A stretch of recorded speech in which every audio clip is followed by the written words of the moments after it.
की सूचना देता है।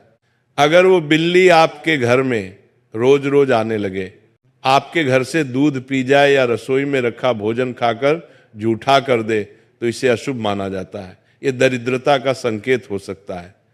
इसका अर्थ ये लगाया जाता है कि आपके घर की सकारात्मक ऊर्जा और समृद्धि का क्षय हो रहा है। आपके घर में लक्ष्मी टिक नहीं रही। जैसे बिल्ली चोरी छिपे आकर आपके भोजन को झूठा कर जाती है, वैसे ही आपकी जमा की हुई पूंजी, आपकी मेहनत की कमाई किसी न किसी व्यर्थ के काम में खर्च होती चली जाएगी। बीमारियों पर, व्यर्थ के विवादों में या किसी धोखे की वजह से आपका धन पानी की तरह बहने लगेगा। तो आप सोच रहे होंगे कि ये कैसा विरोधाभास है। एक तरफ बिल्ली लक्ष्मी का प्रतीक है और दूसरी तरफ दरिद्रता का। इस रहस्य को कैसे समझे? समझने की कुंजी बिल्ली के व्यवहार और उसके आने के समय में छिपी है।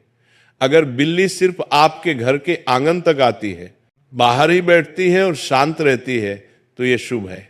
ये बाहरी नकारात्मक ऊर्जा को आपके घर में प्रवेश करने से रोक रही है। वह एक ढाल की तरह काम कर रही है। लेकिन अगर वो घर के अंदर घुसकर, खासकर रसोई घर में जाकर उपद्रव करें, खाने की चीजें गिराए, झूठा करें, तो ये एक चेतावनी है। ये संकेत है कि आपके घर में कोई वास्तु दोष है या आपके कर्मों में कोई ऐसी त्रुटि हो रही है जिसके कारण लक्ष्मी आपसे रूठ रही हैं। अब बात करते हैं एक ऐसे विषय की जो आपके मन में सिहरन पैदा कर सकता है। बिल्ली का संबंध सिर्फ देवी देवताओं से ही नहीं, बल्कि पितरों से, यानी हमारे पूर्वजों की आत्माओं से भी होता है। हमारे शास्त्र कहते हैं कि जब हमारे पूर्वज हमसे कुछ कहना चाहते हैं या जब वे अतृप्त होते हैं, तो वे किसी जीव के माध्यम से हम तक पहुंचने का प्रयास करते हैं। कौवा और कुत्ता इसके सबसे आम उदाहरण हैं, लेकिन बिल्ली भी इस कड़ी में एक महत्वपूर्ण भूमिका निभाती है।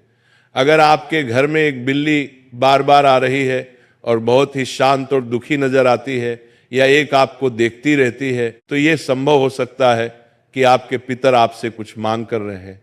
हो सकता है कि वे भूखे हों, प्यासे हों, या उनकी कोई इच्छा अधूरी रह गई हो।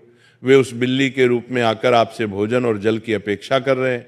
ये एक संकेत है कि आपको अपने पितरों के निमित्त श्राद्ध, तर्पण या दान पुण्य करना चाहिए। अमावस्या के दिन या पितृपक्ष में आपको ब्राह्मणों को भोजन कराना चाहिए और गरीबों को दान देना चाहिए। उस बिल्ली को दुत्कारे नहीं, उसे सम्मान पूर्वक भोजन और जल दें। ऐसा करने से आपके पितरों की आत्मा को शांति मिलेगी और वे आपको भरपूर आशीर्वाद देंगे। उनके आशीर्वाद से आपके जीवन में आ रही कई बाधाएं अपने आप ही दूर हो जाएंगी। ये एक ऐसा लेन देन